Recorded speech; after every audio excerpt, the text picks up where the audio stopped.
Hi guys, good morning. So for today's video, I will make a reaction about the interview of Mark Harris dun sa Tony Talks together with Tony Gonzaga. Actually, umingay ulit yung pangalan ni Mark Harris because of the viral video that he's dancing in a gay bar.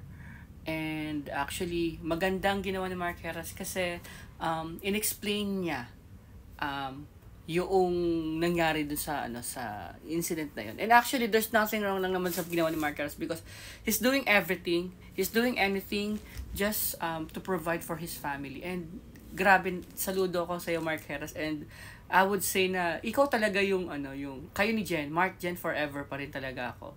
Kayo yung favorite love team ko, and hindi man ganun ka ingay ang career mo ngayon, I hope GMA will give you a second chance. And nakakatuwa yung maturity na pinakita mo sa interview, and nakikita ko yung maturity naman talaga sa buhay niyo, nag-asawa ka na, and then hindi man kayo nagkatuloy ni Jenilyn, masaya ako kasi family man ka na. At the same time, si Jenilyn din meron natin siya sa sariling family, but I think nandun pa rin naman yung foundation ng friendship yung dalawa.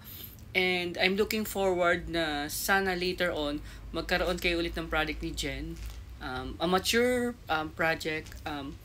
Siguro ikaw as his leading man again, or hindi man leading man, second lead, and then together with Dennis Trillo. I think that will be a very nice series. And maganda so today's interview ni Mark Harris is tuturuan niya tayo na we have to swallow our pride, we have to be contented, nandun dapat yung contentment mo sa buhay, at the same time na you should not trust everybody around you because hindi natin talaga alam kung sino yung pagkakatiwalaan. And ang pinakamaganda sa interview na yun is yung about the loyalty. Sabi nga ni Mark Harris, sa loyalty daw, hindi naman daw dapat sa trabaho yun or sa any network or what.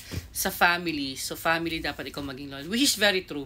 Kasi kahit anong loyal mo dun sa trabaho mo, sa network mo, later on, sa totoo lang, kapag hindi ka na pinapapakinabangan or what, is talagang papalitan or paano ba, papalitan or i-etcha pera ka na. That's the reality and that's the fact. And Mark Harris, saludo kami sa'yo. You're still our bad boy of the dance floor. And masaya ako sa narating mo, and masaya ako sa mararating mo pa. And we're always here for you. We're always here to support you. And sana makita ka ulit namin sa, hindi man sa GMA, maybe sa ABS or some of the platforms we have right now, marami sa social media. Nandito kami nakasupport sa'yo, and thank you for being matured enough sa lahat-lahat. Ikaw talaga yung idol namin when it comes to dancing. I remember, sumayaw pa ako ng Average Joe doon sa talent portion ng college ako. Kasi nga, kayo talaga diyan lagi ko pinapanood. And lumaki talaga ako nung 90s or 2000s na, 20s na, kayo yung pinapanood. Love to Love, Love Struck, Say That You Love Me. Meron pa kayong ano pa yung palabasin ni Jen? The Cure. Basta marami. Eternity. Matami. Blue Moon. So, lahat-lahat. Maynila. Ayan. So, yan yung mga memorables na talagang masasabi ko na si Jenny din at si Mark ang isa sa pinakasikat nung 20s talaga, na talagang pagpapatay at ilalaban ng mga fans club talaga. At lagi yun nananalo sa sa mga magazine na favorite love team of the year. Ang kalaban pa niya si Gerald Anderson na si Kim Chiu. Laging dalawa yan, si Mark Jen saka si Kim Herald. Yun yung lagi But anyway, so still congratulations to Mark, and at least na explain mo na yung nangyari, and I hope na magkaroon ka pa ng second chance sa showbiz.